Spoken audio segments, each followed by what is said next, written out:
ధ్యానం చేస్తే అంత ఐశ్వర్యం. ఆరోగ్యం కావాలనుకున్న వాడికి ఆరోగ్యం, జ్ఞానం కలగాలనుకున్న వాడికి జ్ఞానం.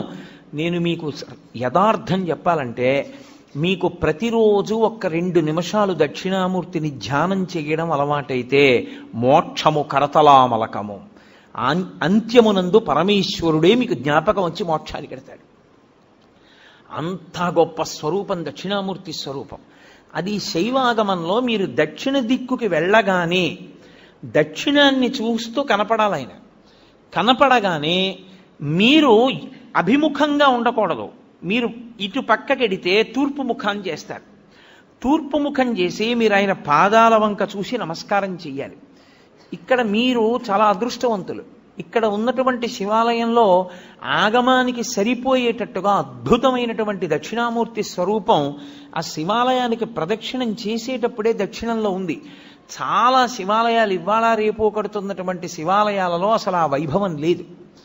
అంత గొప్ప స్వరూపం దక్షిణామూర్తి స్వరూపం. ఈ దక్షిణ దిక్కుకి చూసేటటువంటి మూర్తి దక్షిణామూర్తిగా మనని చూడమని చెప్తారు. అన్నీ మీకు ఇస్తాడు. కానీ శివలింగం యొక్క దక్షిణానికి చూసేటటువంటి ముఖానికి అఘోరమని పేరు. అది అగ్నిహోత్రానికి అంతటికి అధిష్టానమై ఉంటుంది. ఉండి ఈ సమస్త ప్రపంచాన్ని లయం చేసేది అదే. అందరు జీవుల్ని పడగొట్టి తనలో కలుపుకునేటటువంటి తత్వమున్నటువంటి పరమేశ్వర స్వరూపం దక్షిణాన్ని చూసేటటువంటి అఘోర స్వరూపం. అందుకే శివాలయానికి ప్రదక్షిణం చేస్తే నియమం వేరు. మీరు ఏదో ఇలా తిరగడానికి వీల్లేదు శివాలయంలో. ఇప్పుడు మీరు ఇక్కడున్న శివాలయంలోకే వెళ్ళారనుకోండి, మీకు బాగా అర్థమయ్యేట్టు నేను చెప్పాలంటే, మీరు లోపలికి వెళ్ళి చూడగానే చేతులు జోడించి ఓం తత్పురుష ముఖాయ నమః అనాలి. ఒకవేళ భక్తులకి ముఖాలు తెలియవేమోనని బోర్డు పెడతారు. అందుకే అసలు శివాలయంలో బోర్డు ఉండాలి. లేకపోతే మీకు ముఖాల పేర్లు ఎలా గుర్తుంటాయి? గుర్తుండవు. గుర్తుండాలి. ఉండని వాడికి సౌలభ్యం కోసం బోర్డు పెడతారు. బోర్డు పెడితే ఓం తత్పురుష ముఖాయ నమః అని నమస్కారం చేసి మెల్లగా దక్షిణానికి వెళ్ళాలి. మళ్ళీ అభిముఖంగా పై చూసి ఓం అఘోర ముఖాయ నమః అనాలి. ఎవడు అలా అంటూ ప్రదక్షిణం చేస్తుంటాడో వాడు మళ్ళీ పుట్టవలసిన అవసరం లేని రీతిలో జ్ఞానం ఇచ్చి కలుపుకుంటాడు. అందుకని దక్షిణామూర్తి ఉంటారు దక్షిణానికి. లేకపోతే ఆయన లోకాన్నంతటిని లయం చేసి మళ్ళీ పునర్జన్మలిచ్చే స్వరూపమై ఉంటాడు. అందుకే అగ్నికి అధిష్టానమై ఉంటాడు. మీరు దక్షిణాన్ని దాటి పశ్చిమానికి వచ్చారనుకోండి, శివాలయంలో ఆగమం ప్రకారం ఏమిటంటే పశ్చిమ దిక్కున సుబ్రహ్మణ్యేశ్వరుడు ఉండాలి. ఉండి పశ్చిమానికి వెడితే మళ్ళీ మీరు గుడికి ఎదురుగుండా నిలబడాలి. ఆ గుడి యొక్క గోడకి ఎదురుగుండా నిలబడి ఓం సద్యోజాతముఖాయ నమః అనాలి. సద్యోజాతము అనబడేటటువంటి ముఖం పశ్చిమ దిక్కుని చూస్తూ ఉంటుంది. ఆ పశ్చిమ దిక్కుని చూసేటటువంటి సద్యోజాత ముఖము పృథివికి అధిష్టానమై ఉంటుంది. అది సృష్టికంతటికీ కారణం అదే. ఆ ముఖంలోంచే ఈశ్వరుడు మళ్ళీ పునః సృష్టి చేస్తుంటాడు. అందుకే లోకంలో మాట అంటారు, శివాలయానికి ప్రదక్షిణం చేస్తే తీరని కోరికుందా అంటారు. కారణం ఏమిటో తెలుసా? బిడ్డలు పుట్టాలన్న కోరిక దగ్గర నుంచి సమస్త కోర్కెలు శివాలయంలోనే తీరుతాయి. కాబట్టి ఇప్పుడు పశ్చిమాన్ని చూసేటటువంటి ముఖం సద్యోజాత ముఖం. అటు తిరిగి అంటే పశ్చిమానికి వెళ్ళినప్పుడు తూర్పుకి తిరగాలి. తూర్పుకి తిరిగి ఓం సద్యోజాత ముఖాయ నమః అనాలి.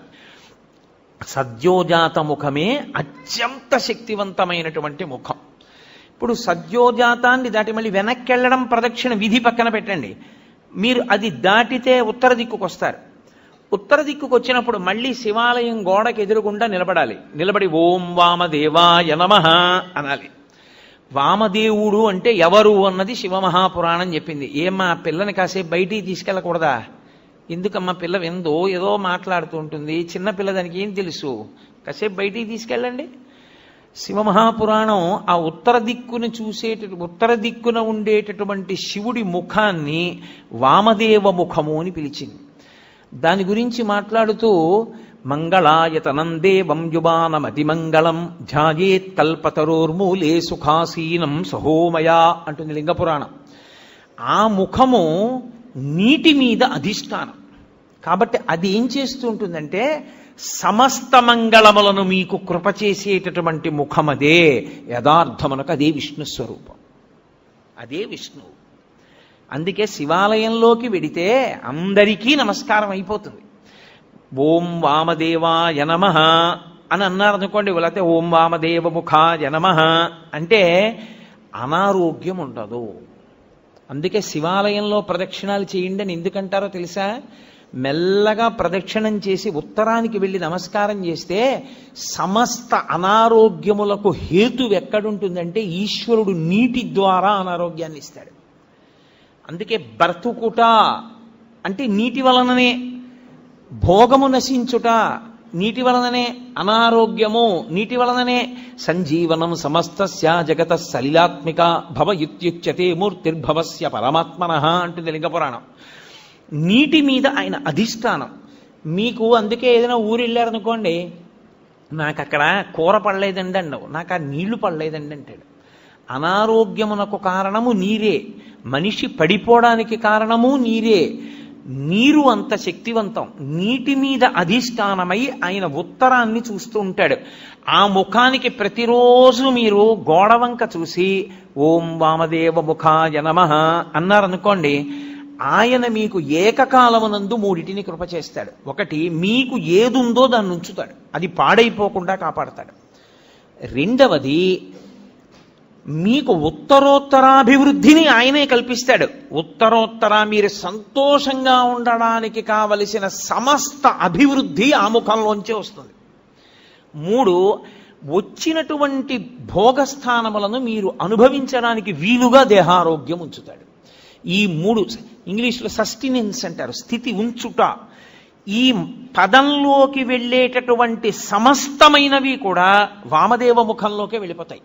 వామదేవ ముఖంతో ఉన్న మూర్తిని పూర్తిగా చూడాలంటే మీరు పశుపతినాథ్ దేవాలయం ఎదురుగుండా ఉన్న గోడ పైన ఉన్నటువంటి శిఖరం దగ్గర చూడాలి.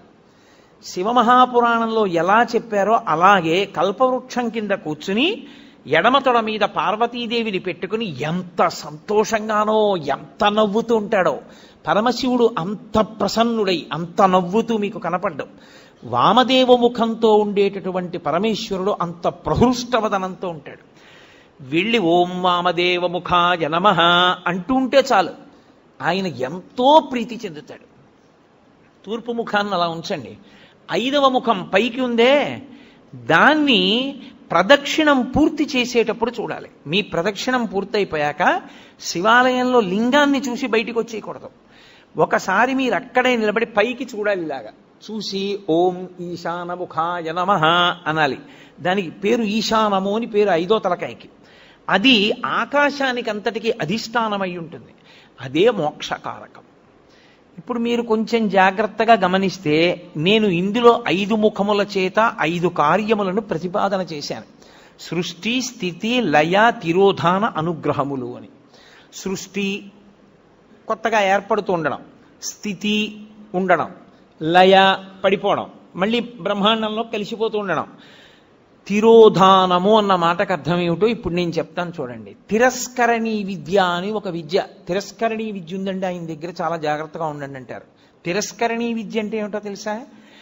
ఆయన తనకి ఉన్నటువంటి ఉపాసన బలం చేత, తనకి వశమైనటువంటి దేవతల కృప చేత అక్కడ ఉన్న వస్తువు మీకు కనపడకుండా చేస్తాడు. దాన్ని తిరస్కరణీ విద్య అంటారు. అప్పుడు ఏమవుతుందంటే ఆయన ఏ దేవతని పిలిచాడో ఆ దేవత మీకు కనపడకుండా చేస్తుంది ఆ వస్తువుని. చిన్న చిన్న దేవతల్ని పట్టుకుని ఉపాసన చేస్తారు. చేస్తే తిరస్కరణీ విద్య స్వాధీనం అయిపోతుంది.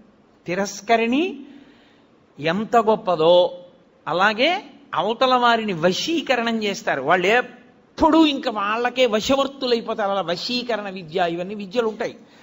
ఇందులో తిరస్కరణీ విద్య అక్కడ ఉన్నది కనపడదు, కనపడకుండా చేస్తాడు.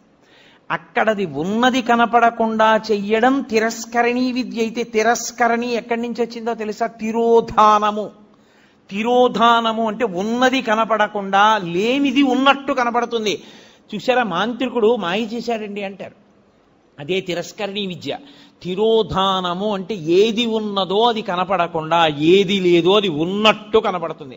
సత్యము అసత్యముగా, అసత్యము సత్యముగా కనపడేటట్టు చేయగలిగిన ముఖమునకు తత్పురుష ముఖం అని పేరు. అది తిరస్కరణి. ఏది దాస్తోంది? అది అదే మాయా. శంకర భగవత్పాదుల యొక్క ప్రతిపాదన అక్కడుంది. అందుకని పీఠాధిపతులందరూ చంద్రమౌళీశ్వరారాధన చేస్తారు. వాళ్ళందరూ చంద్రమౌళీశ్వరారాధన ఎందుకు చేస్తారంటే వాళ్ళెవ్వరూ మాయకి కట్టబడకుండా జ్ఞానమునందు నిలబడడానికి శంకరాచార్యుల వారు పెట్టిన పద్ధతి.